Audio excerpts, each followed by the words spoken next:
Welcome to the Creators Podcast. I'm Jonathan Hamill, a doctor and writer based in Paris. On this podcast, I will have conversation with guests from diverse fields. Whether they excel in medicine, literature, sports, or comedy, they all epitomize excellence in their respective domains.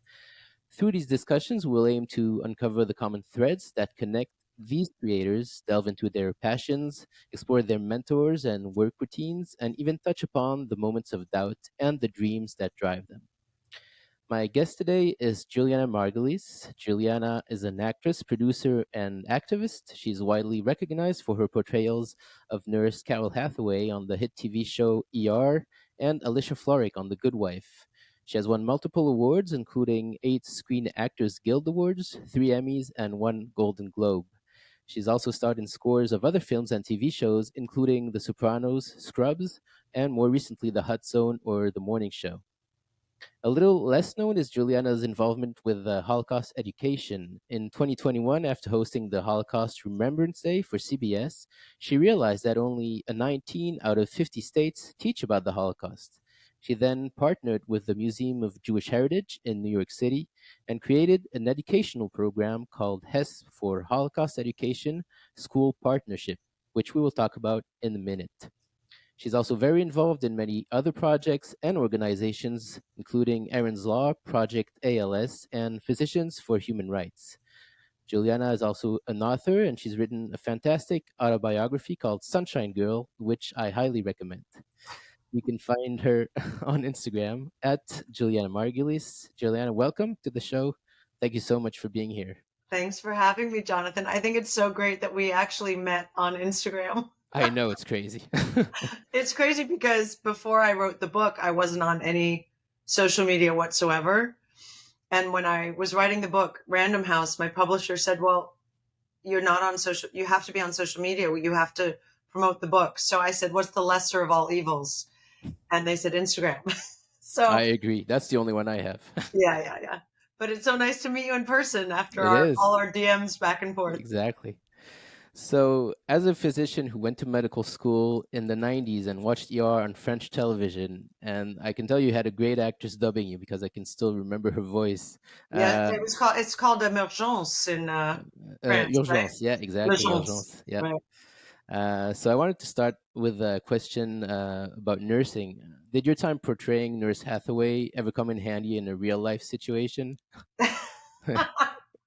No, sadly not. I mean, in the beginning of when the show first, came on the air and was a big hit, and we shot that in New York. We shot that in LA, and I would fly home to New York all the time because I was homesick.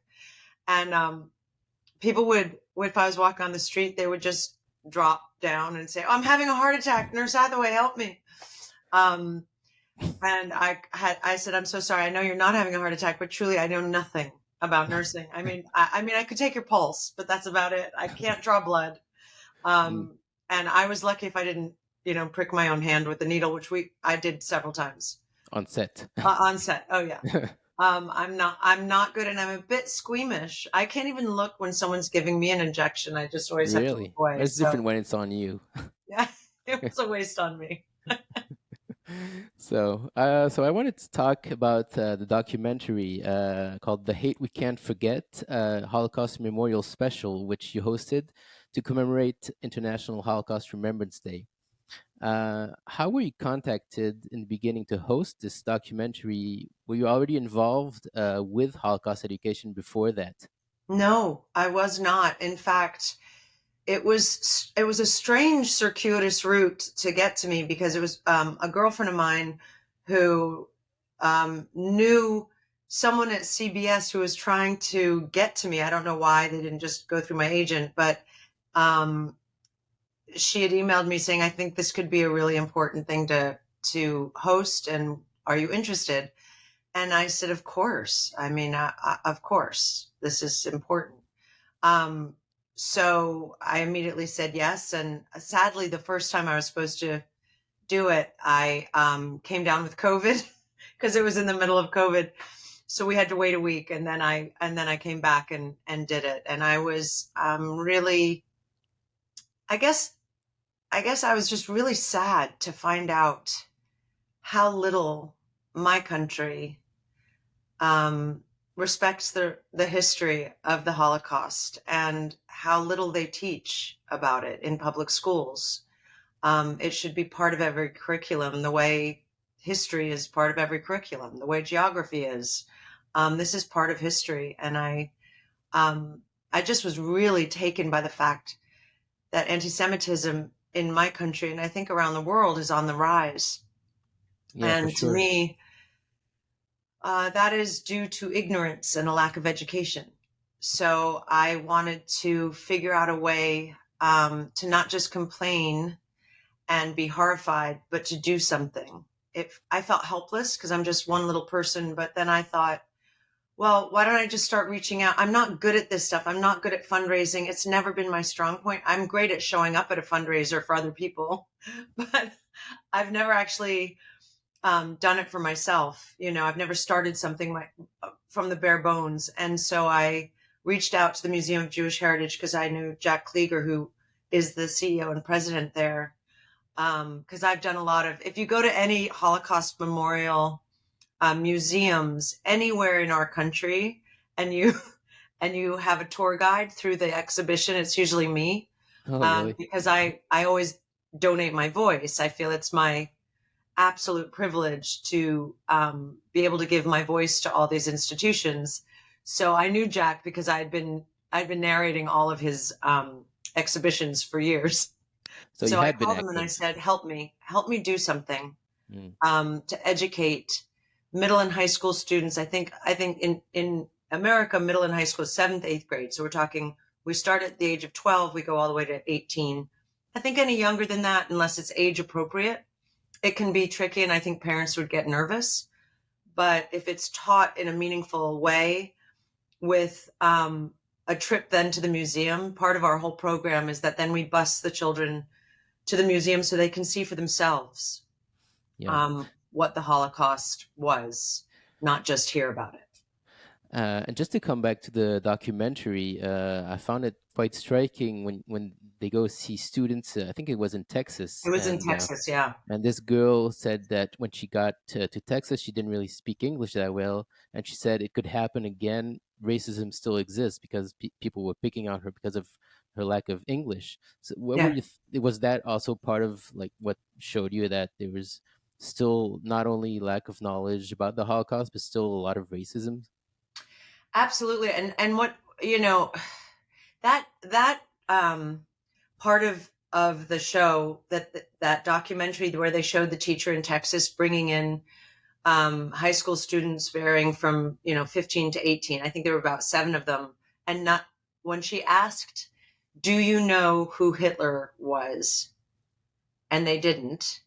"Do you know what World War II was about?" and they didn't.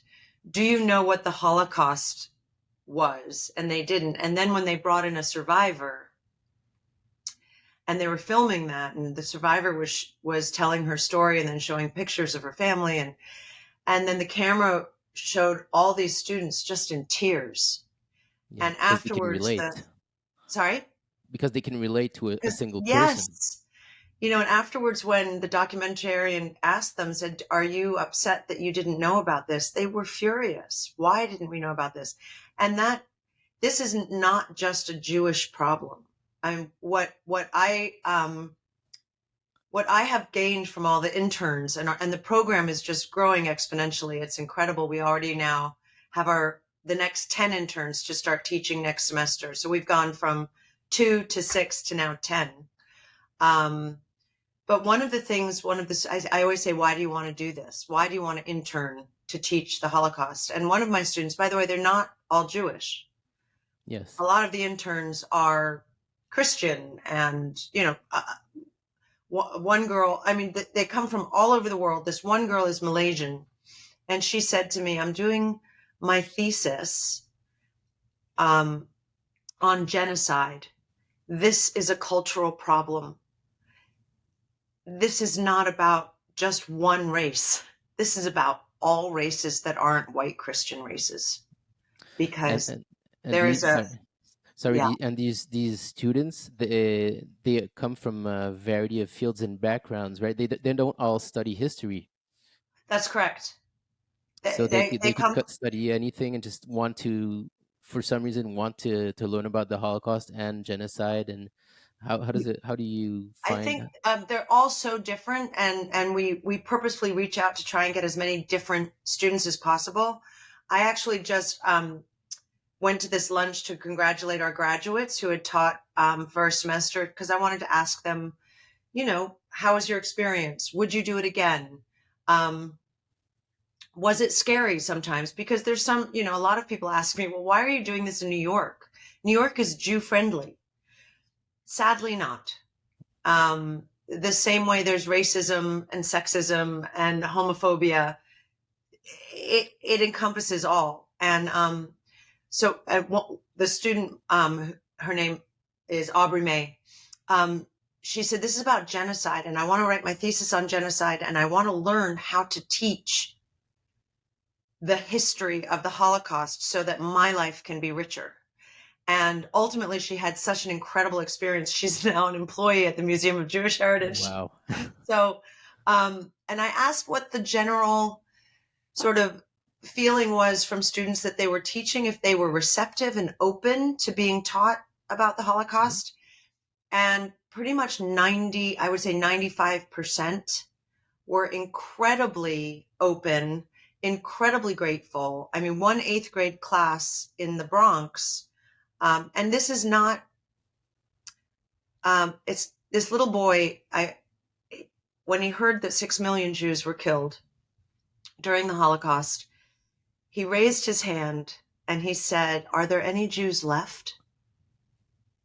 And that's not his fault. He has not been taught. And so I feel like if we can just reach the younger generation and plant the seeds and make them the heroes of the next generation that stand up and say no to evil, then maybe there is a light at the end of the tunnel, because I do believe so strongly that any kind of any kind of racism, sexism, all of that, it's about ignorance. It's about not understanding. And if we don't teach our history, it will repeat itself in Yeah, one form or another. for sure. And I was wondering about the program because you teach them for 8 days, right? So So we have an incredible, the Museum of Jewish Heritage has been an incredible source for me because everything is there. So they have a historian there who we do an 8-day crash course because it's a lot of material, um, and teach these interns how to teach about the Holocaust. But the great thing about learning it there is that then you get to walk through the exhibitions and see it, right? So it's everything's at your fingertips. And then when they go out to these schools, they can bring that knowledge to these children. And our plan is because it's growing so quickly, is now to start going to different states, mostly on the eastern seaboard to start, so we can keep having some sort of control and make sure it's going well. And then the blueprint of the HESP program, um, our goal is to make it national. yeah, yeah, To for go to sure. the town in Kentucky and in North Carolina, all these places where there aren't many Jews anyway, and where it's just it's a problem in our country. Our country's big, and education is lacking. Yeah, and as you say, even in New York City, so that means that in New York State, Holocaust education is not mandatory in middle Well, school. Governor Hochul actually did sign a bill to mandate that Holocaust education was part of the high school curriculum. Whether that has happened or not, I don't know. That just happened a few months ago, so it's Mhm. still very new. All the private schools here, of course, I'm lucky that I can afford to send my son to private school. He was reading Anne Frank in seventh grade, and Mouse, and uh, every book that they offered about the Jewish experience. He does not go to a Jewish school. The same way he learned about the Roman conquerors and Greek mythology. He learned about the Yeah. Holocaust. It's part of the curriculum. And so, what are some of the qualities you're looking for in your interns? Because I suppose now you have a lot of applicants, so you have to say no to some, I suppose. Oh, I know it was horrible. I was just, yes, we had 20 applicants and we could only take 10. We're hoping that we pay our interns. So it's a paid internship. I thought that the best way to get people interested was to let them know that there's a paycheck at the end of it. Now what we're going to be trying to do actually is have colleges universities and colleges in our country that actually have Holocaust curriculum and education, that students will be able to intern and get credit for it. So that's what we're morphing into eventually. But most of the qualities that we look for in an intern is, one, they're academia. Are they serious students? Because we can't take on someone who isn't going to take this seriously and put their all into it. It's too important. Um, and two, they're what is their major in college? What is it that what are their interests? Why do they want to do this? And I would say we honestly only turn down applicants so far because everyone who applies for the program are really bright, wonderful, caring individuals. It's just a matter of space. So we try to take from different colleges now to give everyone a chance. But ultimately, I think we'll be able to. I just did my first round of fundraising, um, which secured us 10 interns for the next 2 semesters. And then my next round of funding is I'm going to start going out to much bigger donors. This was all individual, smaller donors, and me going off and doing things, and for a company, and then they would give me $30,000 for my program. So the next step is to actually get investors to come and to really invest in the program and look at it as an investment in our future. Yeah, and grow, as you say, state to state. Yeah. Yeah, Um, so yeah, I was looking. It goes in the same direction as what we're saying, that a lot of states have not yet passed laws making Holocaust education mandatory. In France, we're better off because it's mandatory in middle and high school. And I found out that in Germany and Poland, not only is it compulsory, but all high school students have to make a school trip to a concentration camp. that's right. So maybe that's also something. Well, it's harder to organize from the U.S., but that is It's that harder something to you're look? organize from the US, but it's such a great thing that they do there. I mean, that it's so important, right? Because when you see it, you can't deny it. Yeah, Because we have a exactly. lot of Holocaust denial in our country. And when you go to those concentration camps, you cannot deny that the Holocaust happened. Um, but one of the things that's been very helpful is, as you saw in the documentary that we did for CBS, is testimonial from the survivors themselves, and they're dying out now. So my next sort of our next goal is to bring in the children, the grandchildren, and the great grandchildren of Holocaust survivors. Unfortunately, they bear the burden of telling the story. I mean, it's a blessing and a curse, right? Because they can't not. They can't. If you are a child of a Holocaust survivor, or grandchild, or great grandchild, it is your duty to keep that story alive. One of the things that is making this program work, and I didn't realize this until I've been reaching out to every Jewish organization in our country just for help, because I don't know what I'm doing. So this is grassroots. I'm learning. But the American Jewish Committee, which is a huge organization in our country, and they do incredible work. I called them and told them about the program and told them what I was doing. And a woman who has been a Holocaust historian for 30 years and teaching, she's a college professor. She said, what I love about your program, and I never thought of this, is that you're bringing in hip, cool, young college students to teach high school students and middle school students. They respond to that. The younger students love Nice. a young teacher. Yeah, what is the age difference between the students and the interns? Not But well in So I guess if they were teaching 12th grade, so usually in 12th grade, they're 17, 18 years old, and our interns are 20, 21, 22. Oh, yeah, that makes a difference for sure. So it's opened up a different path for learning about the Holocaust. And I hadn't thought of that. I wanted college interns to give them you know, a chance to do something for themselves and to learn about the Holocaust and see maybe they want to become Holocaust educators themselves or however it would work. I had no idea that it would have the bigger impact that the American Jewish Committee was talking about. And that thrills me. I mean, not to take away from teachers who aren't in college anymore, but I do think, especially with a 1 hour class per year, you need it to be impactful. Oh, it's only 1 hour.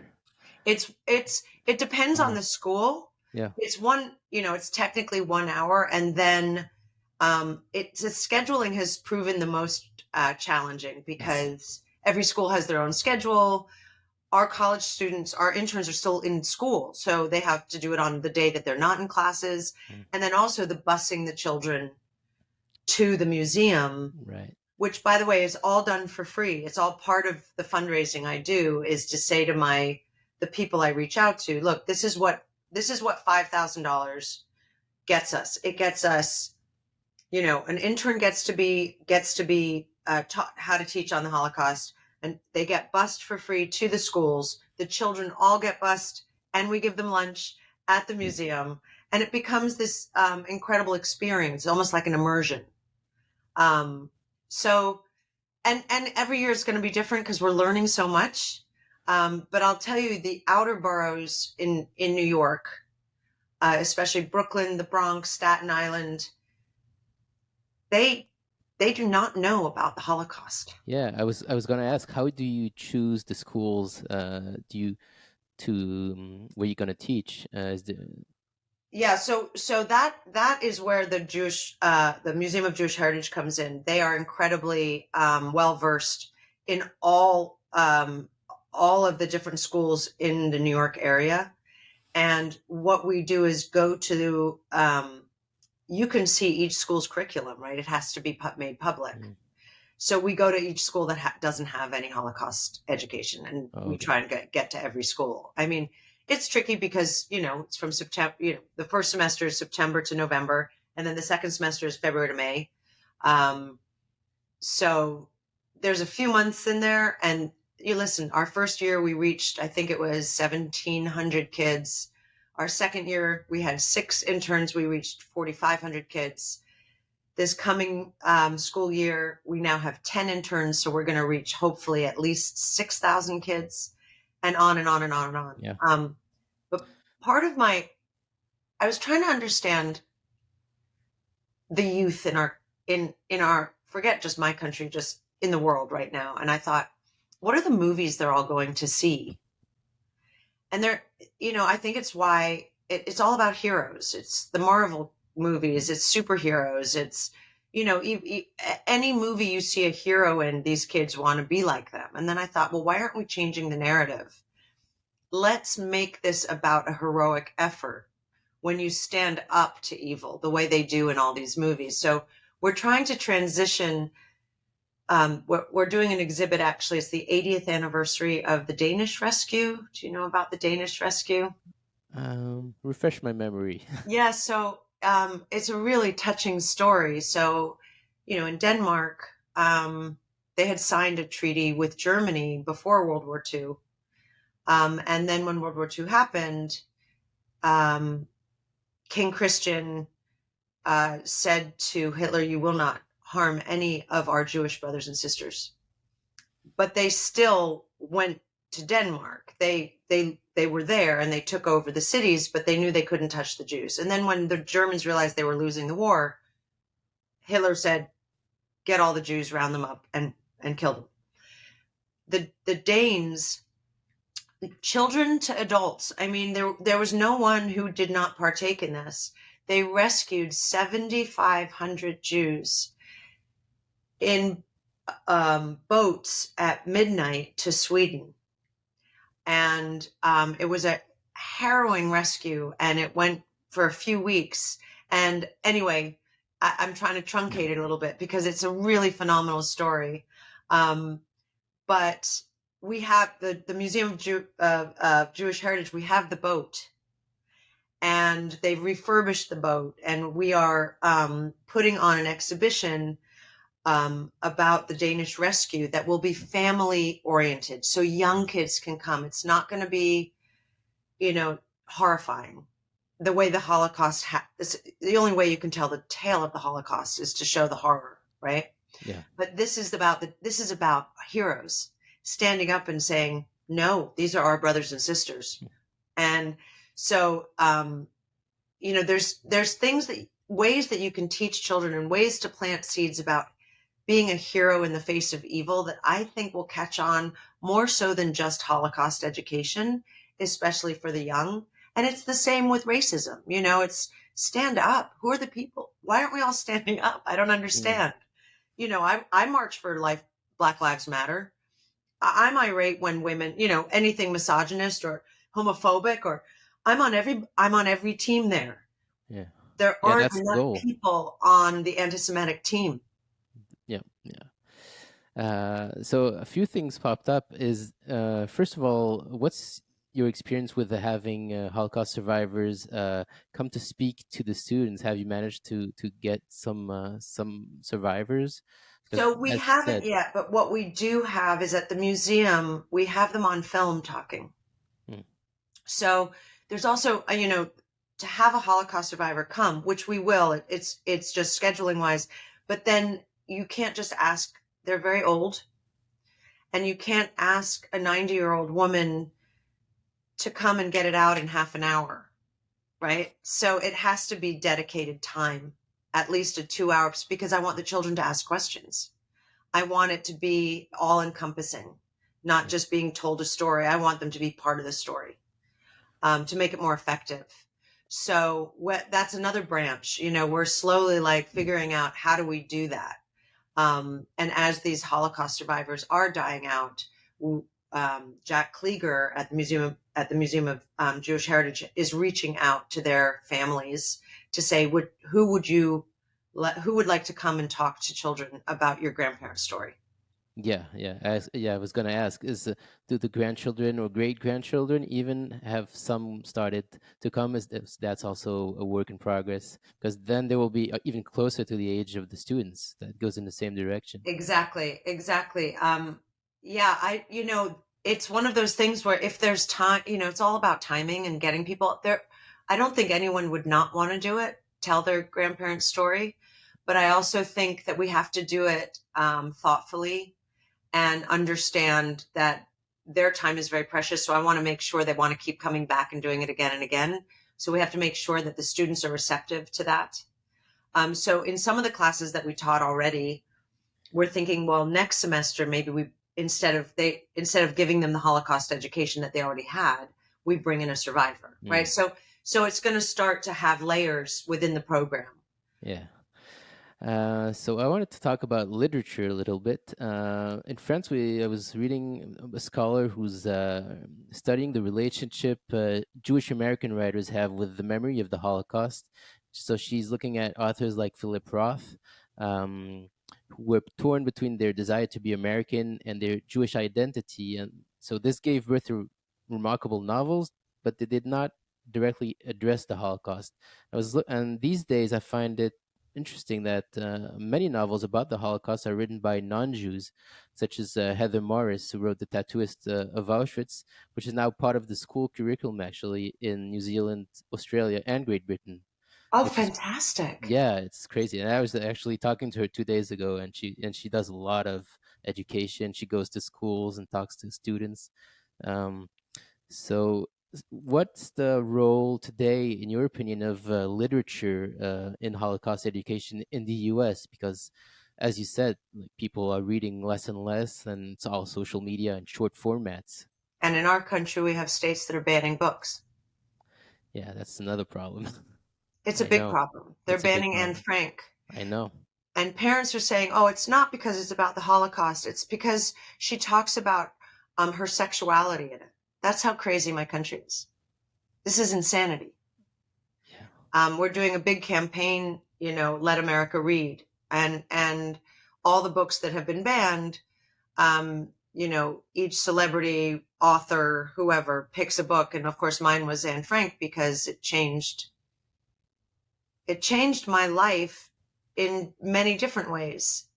One was I started keeping a journal as a young girl, which really Mm. helped me write my book. But two was I was able to put myself in her shoes. I could, if children don't see another point of view, how do we grow up to be empathetic human beings? It doesn't make any sense. The whole point of literature is to see a different perspective than your own, and the bubble that you live in. So, you know, um, I think literature, it's interesting that you said that. I wasn't aware of that, by the way, that it's mostly non-Jews writing about the Holocaust. Um, I was not aware of that at all, but I think it's great. And I say, Yeah. because oftentimes if it's from a non-Jew, then maybe someone will actually pick up the book and not think it's biased. Yeah, but I don't not know. only that, but that particular book, she was saying that she got the story directly from Lally, the tattooist of Auschwitz, and he specifically didn't want to tell the story to a Jew. So It's so interesting to hear that. It makes me think about, so my mother was born in Brooklyn, and her mother was very young, 17, and her grandmother, it was back then, all the grandparents, they all lived, the aunts, uncles lived in the same building, basically. They're upstairs and downstairs from there. And they never celebrated Passover. They never went to synagogue. They never, did Shabbat together. None of it. hmm, And I finally asked my mother, like, I don't understand. You had family members die in Auschwitz, and your family never celebrated Jewish holidays. And she said, we were all so scared that no one talked about it. We, we kept, we kept it very quiet because we didn't want to stir attention because we were scared. Jews were being slaughtered. So if we were to just outright celebrate Passover or put a menorah in our window during Hanukkah, we were scared. wow. How old were you when you asked this? Do you remember? Um, I guess no. It was about 4 years ago when I was writing my book because I had to write. Thank you for reading it, but my mother converted to Christianity, and I found that very odd, and I wanted to know why. And I had Yeah. never really asked her why. And that when she started talking about, she said she never felt that she belonged anywhere. And I said, but you were Jewish. Why didn't you, celebrate the Jewish holidays? And she told me the story then. And she said she just always felt alienated when it came to Yeah, any kind of that's religion. And then I interesting guess she because found herself in Christianity. Don't ask, but okay. we agree not to talk about it, she and I. No, it's interesting because I know that a lot of survivors either like stayed really religious, like my grandparents, or decided to be atheists, basically. But it's rarer to change religion, in my knowledge, anyway. Right. But even the atheist Jews that I know, still pride themselves on being Jewish. You know, Mm. even the ones I know that don't celebrate anything consider themselves Jews. Like we're a Yeah. tribe. So I always say to my mother, I had a huppah at my wedding, and they put me up on the chair. I was 7 months pregnant. My mother was having a heart attack, but she was the most Jewish person there dancing on the floor. And I said, you can try and take the Jew out of you, honey, but it's just inherent in your bones. As she was Exactly. doing the horror around. It's DNA. Yeah, it's DNA for sure. Wow. So when did you actually start studying about the Holocaust then? Was it much later? Just- Um, no, I think I've always just been interested, and it's always been a part of the dialogue in the schools I went to and my friends, and it's never been something that was unknown to me, right? So in today, even when I was in 5th grade, today I realize it's unknown to that's adults. crazy. forget children, adults don't know about it. Or they don't believe it. And I just go, I'm like, this is we have to Well, do something. I mean, it's something. Even though in France we have education, I can tell you, no one knows what kosher is in Really? France. Yeah. Oh, that's interesting. Probably here too. I've never asked the question, but I'm going to I, I start now. I think it's you find it more in U.S. Shops. Maybe that's just more because I know of the shops where my grandma used to go. But I feel like there's more kosher food in the U.S. And like in France, if I'm in a restaurant, it's happened to me. Like I say, no, I eat kosher, and like educated people were like, What's kosher?" I'm Right. always really surprised. Oh, that's interesting. So you keep kosher. Yeah, actually, yeah. I Oh, wow. That's impressive. I do mean, not. mostly. um, and my husband, who is much more traditional than I am as a Jew, will do Shabbat on Friday nights, no matter what's going on, because our lives are busy and crazy. But we just love lighting the candles and saying the prayers and just saying goodbye to the work week and hello to the weekend and friends and family. And we try to instill that in our son. And there are some Friday nights after Shabbat, we go out to dinner and I watch my husband order pulled pork off the menu, and I'm like, "What? Well, What are you doing?" I don't eat pork, but from a vegetarian standpoint, I don't eat pork. But I'm just like, "Who? What kind of Jew are you, honey? What are you doing?" And he's like, "What?" So there's all kinds of Jews out there, exactly. um, and I think people think we're a specific type, and I think that's really difficult to. I had a not a great experience when I went to Israel this past year at the Wailing Wall. I was very excited we did a 10-day trip. We went to Tel Aviv, we went to the Negev, we went to Jerusalem was our last stop. And I was very excited to go to the Wailing Wall because I'd heard about it my whole life. My sister was born in Jerusalem. She's 6 years older than me. So, they left when my sister was a year and a half. But I was always strangely proud that I had a sister who was born in Jerusalem. And so when I went there, I went to the Wailing Wall with my friends and my family, and the men went to one side and the women go to the other side. Already I'm angry because I hate, I it's why all religions makes me crazy with the male female.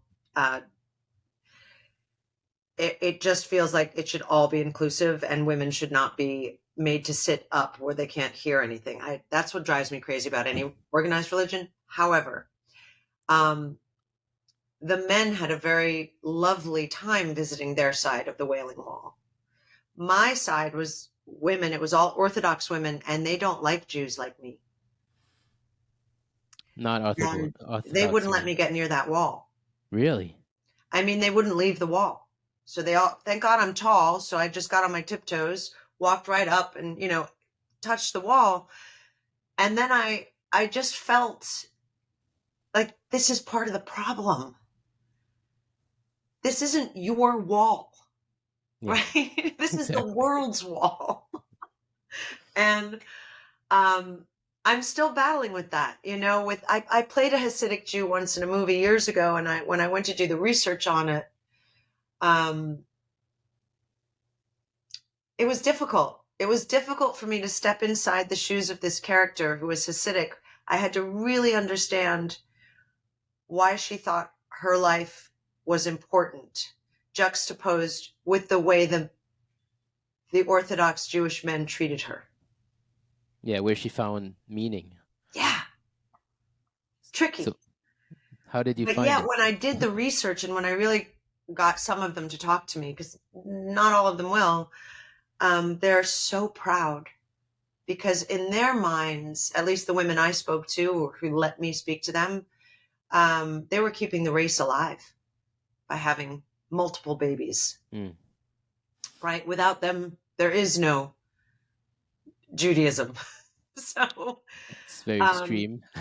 yeah, so it's interesting. Look, everyone has their point of view, and that's why literature is so important because you have to read everyone's point of view and and decide for yourself what's right and wrong and how you feel and where you fit into that, right? I mean, that's what literature is about. Of course, yeah.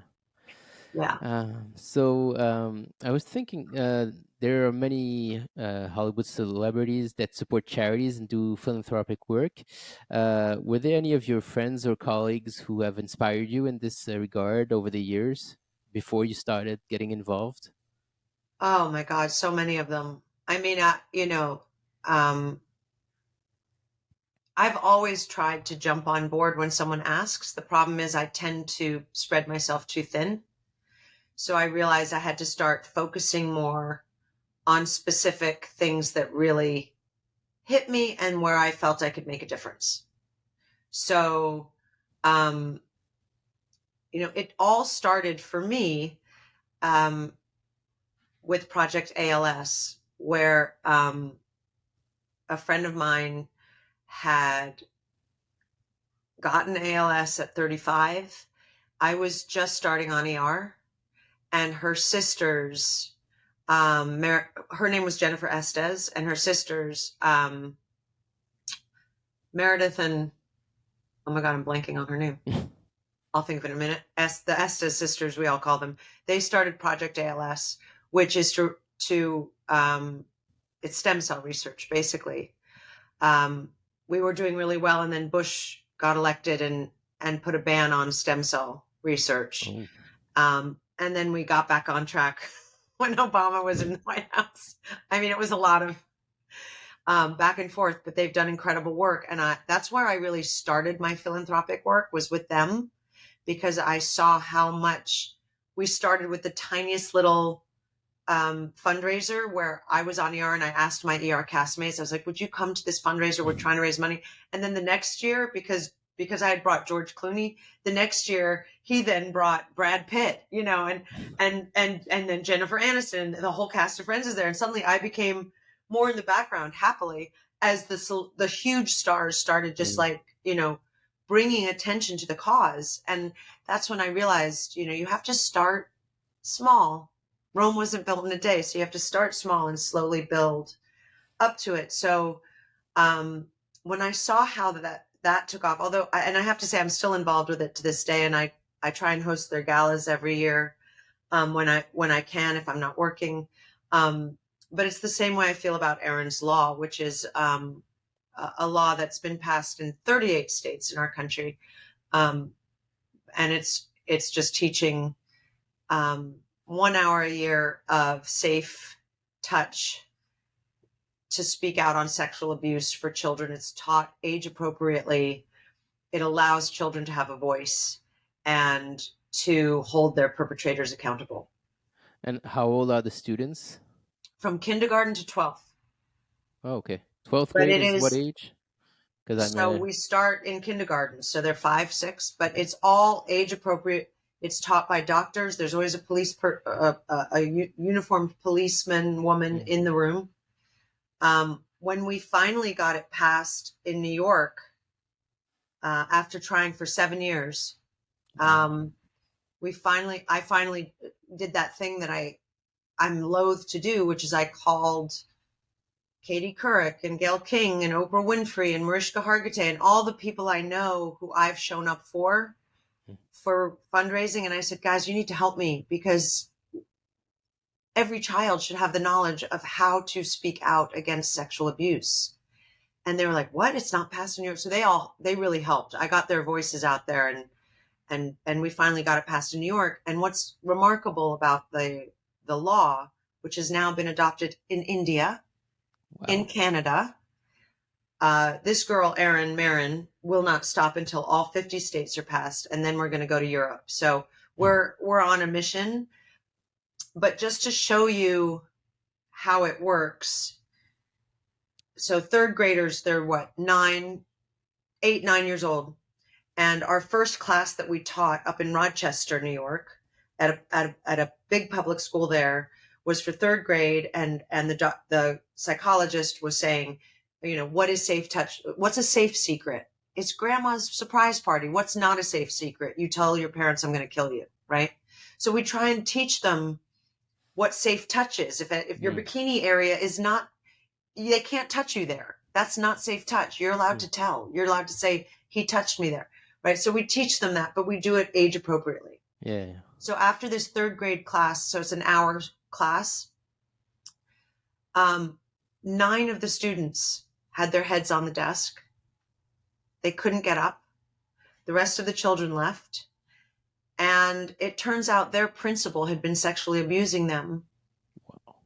Hmm. And when it came out in the newspaper, all the alumni from that school, 20 years of abused students came forward. That man is in jail for the rest of his life. So this program just saved the next generation of students from sexual abuse. Like, that's how it works, right? So you have to give children a voice. And as Erin Marin says, the only people who should be afraid of this law are the perpetrators, For sure. you Wow. know? That's So incredible. I do see like that if you get behind something and really fight and really educate, it works. You just have to do it in baby steps, because I think it was Martin Luther King, right, who said, you can't do big, great things. You can only do small, great things. Wow, that's a great story. So I was wondering, because you're obviously a very creative person, when you're not acting or doing philanthropic work, how do you express your creativity? I know that you cook a lot because I read the book.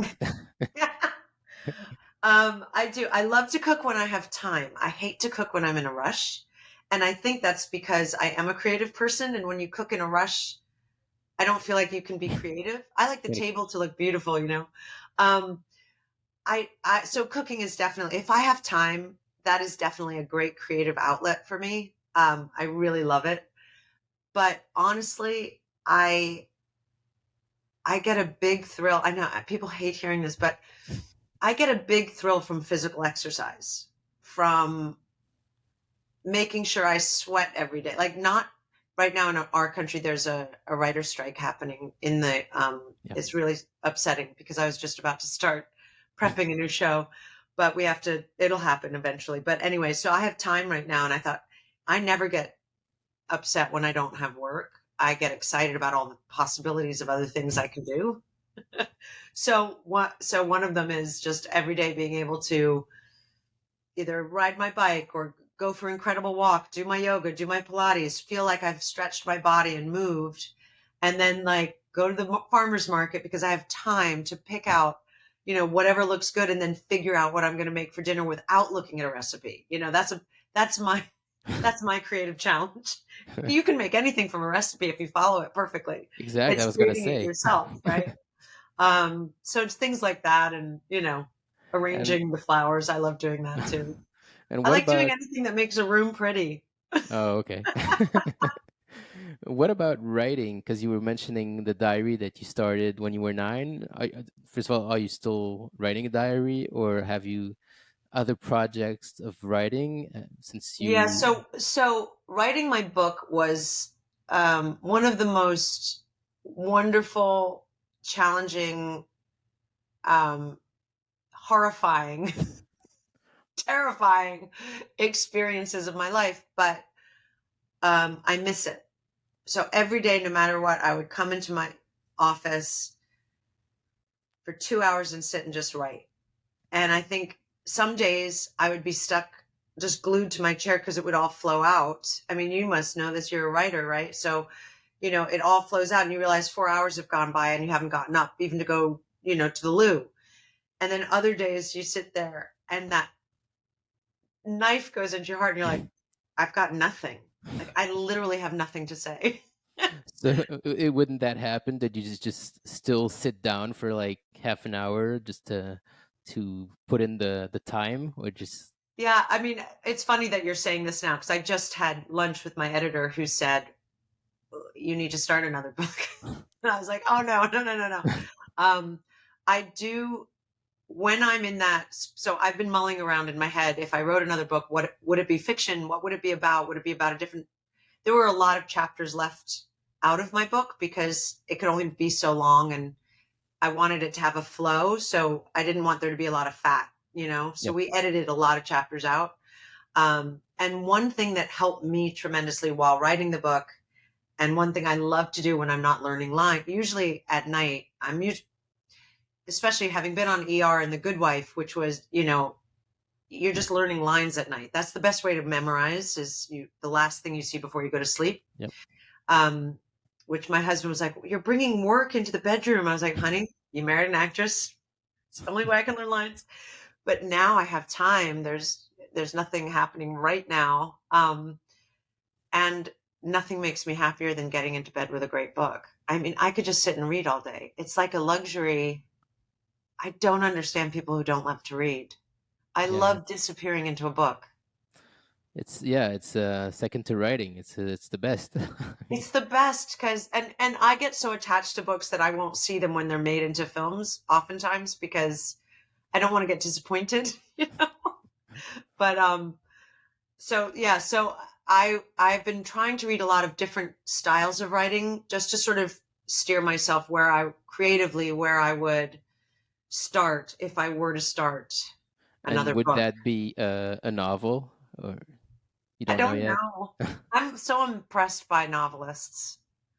I'm just so impressed how they, you know, Danny Shapiro, who is a prolific writer and was so gracious when she read my book, said to me, "Come to this." She does a workshop, a writer's workshop in Italy once a year. It sounds like heaven, but they really do sit down and and I need to. I think if I were to take a creative writing course in college, I did it, but that was years ago. You know, I think I need to get back into school and really learn structure of a novel rather than writing a memoir, um, because character driven stuff you have to know the beginning, the middle, and the end. Oh When I yeah, wrote my it's so book, I knew difficult. the beginning, middle, Yeah, and where I ended up.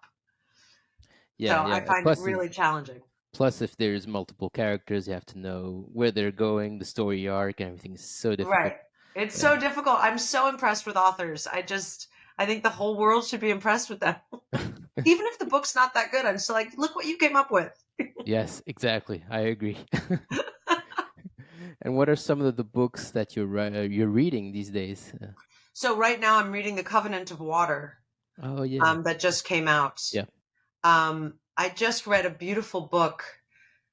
Oh, I couldn't put it down. Called The Great Alone by Kristen Hanna. And then right after that, I read chemistry lessons. Oh, I have to write them all. I read so many books that I actually have to keep notes. Lessons in chemistry. There we go. Okay. That's what it's called. Lessons in chemistry, which I could not put down, and I highly suggest. That's by Bonnie Garmus. And it's Um, a nonfiction. no, it's fiction. I love Mm. fiction. I read a lot of nonfiction while I was writing my book, and I love memoirs. I could read them all day long. But I'm sort of on a nonfiction jag right now, except that I'm also reading a very interesting book right now, by a woman named Elise uh, Lonen, and it's called, oh God, something Our Behavior. I didn't write it down because I haven't finished it yet, so it's not on my list. On Our Best Behavior, the Seven Deadly Sins, and it's really all about how women. She's brilliant, and it's all about how women, how the seven deadly sins are still equated to who women are in the world, Mm. Okay. and that we're not allowed to have feelings of lust or envy or, you know, gluttony, or that we have to be on our best behavior all the time, and then the rage starts happening. It's a very um, it's a tough read, so I can only take one chapter at a time, and then I have to go to my fiction just so I can go to sleep better. Oh, you have multiple books at the same Yeah. time. Yeah. Oh, you should see my bedside. It's a joke. It's like 12 books. But I love that. I usually like to read one book cover to cover, but sometimes when you're reading a nonfiction book, it's nice to get a break Yeah. from it and go to That's fiction. yeah. I do the same. How about any documentaries? Do you watch a lot of those? Have you seen any that you'd like to recommend? I mean, I do. I love documentaries, and I actually was watching the Muhammad Ali documentary that was just incredible. I try to watch documentaries that will interest my 15-year-old who, you know, is very into basketball. So I'm always trying to find something. Or World War II. He's very into World War II and World War One. We actually took him. I was on the jury for the series Mania, and they brought all of us to France, and then my son, I had to work, but my son and my husband and my in-laws, they all went and did a World War One tour. So they did the whole thing because my son at the time, he was 12, I think, or 11, but he's very much into World War One. I right now we were just watching the Beatles documentary. Oh yeah. Any documentary is fabulous. A friend of mine, Fisher Stevens, just directed a documentary on the Amazon and what's happening to the Amazon forest, and it was devastating. And there's another documentary that I absolutely love that we're hopefully turning into a limited series called Crazy Love, about a crazy love story. I love learning about real people. Real Yeah, people's documentaries. stories are sometimes more unbelievable than fictional, For right? sure, for sure. So Uh, anything that has a story, I want to watch it. But uh, right. When I was on The Good Wife, if you put me in front of a TV after a 14-hour day, I just never had time. I'd fall asleep. So I sort of missed 7 years of watching anything on TV. And now I'm catching up. So right now, actually, my husband and I, first of all, we were obsessed with Le Bureau. oh yeah, Bureau des légendes. Yeah, Was that big in France? Because it was yeah, huge here. yeah. It was big here. Oh my God, that last scene. I just wept. It was so good. I couldn't wait to get back to it. Actually, Anyway, I haven't seen um, it yet.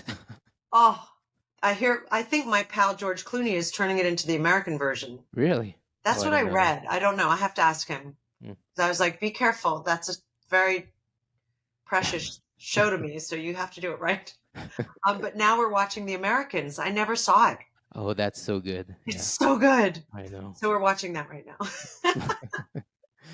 And can you tell us anything about your projects? You talked about a TV show, or is that still not So, official? well, yes. I mean, I can talk about it so that I'm not giving anything away because it hasn't actually been publicly announced. But, um, I got offered a lot of great things after The Good Wife, but the truth is they were very similar. People don't have a big imagination until I got the morning show where I got to play this, gay journalist. And then all of a sudden people are like, oh, she's gay. I mean, it's just so funny when you're on TV, people just think you're either a nurse, a lawyer, or now I'm a gay journalist. So, which is fine. That's great. It's a compliment to me.